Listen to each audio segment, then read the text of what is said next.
1897 عیسوی سے پہلے صہیونیت نام کی کسی شے کا وجود نہ تھا۔ البتہ اگست 1897 میں سوئٹزرلینڈ میں ایک معروف یہودی مفکر تھیوڈور ہرزل نے سب سے پہلے صہیونیت کا نظریہ پیش کیا۔ مقصد یہ تھا کہ دنیا بھر میں بکھرے ہوئے یہودیوں کو فلسطین میں ایک ریاست کے طور پر آباد کر دیا جائے۔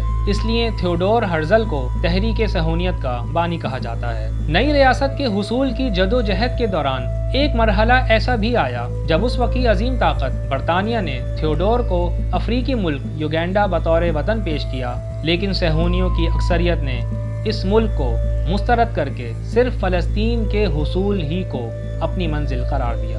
ویورز، اسرائیل کے قیام کے ساتھ ہی صہیونیوں نے اعلان کر دیا کہ خدا نے وعدہ شدہ دودھ اور شہد کے ارض مقدس یعنی کنعان کا ایک بڑا حصہ انہیں عطا کر دیا ہے۔ اس سے ظاہر ہے کہ ارض مقدس کے بقیہ موعودہ حصوں کو بھی قبضے میں لینے کو وہ خود پر لازم تصور کرتے ہیں۔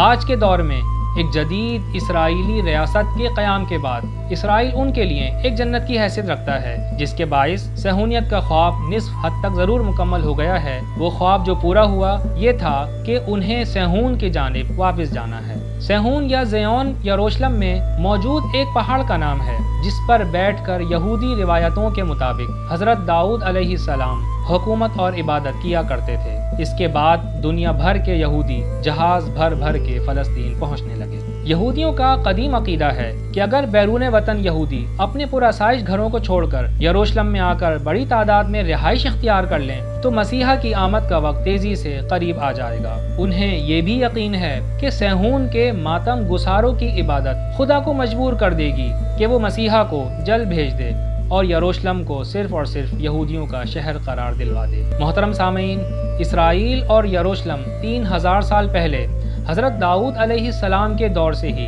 ماضی اور حال کے یہودیوں کی عقیدت و محبت کا مرکز بنا رہا ہے، جس کے باعث یہودیوں کو اپنی نمازیں بھی مشرق یعنی یروشلم کی طرف منہ کر کے پڑھنے کا حکم دیا گیا تھا۔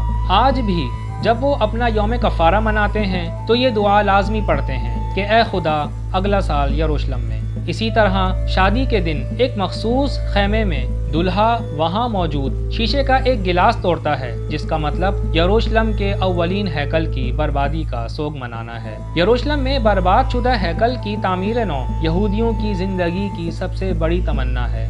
اپنی روزانہ کی 3 نمازوں، یوم سبت اور روزوں کے دنوں میں وہ اپنے ہیکل کو ضرور یاد کرتے ہیں۔ ان کی کوئی شادی بھی یروشلم میں دوبارہ واپسی کی دعاؤں کے بغیر مکمل نہیں سمجھی جاتی، اور ان کا کوئی مکان بھی اس وقت تک تعمیر شدہ نہیں سمجھا جاتا جب تک کہ یروشلم میں ایک نئے ہیکل کی فوری تعمیر کے لیے دعا نہ کر لی جائے۔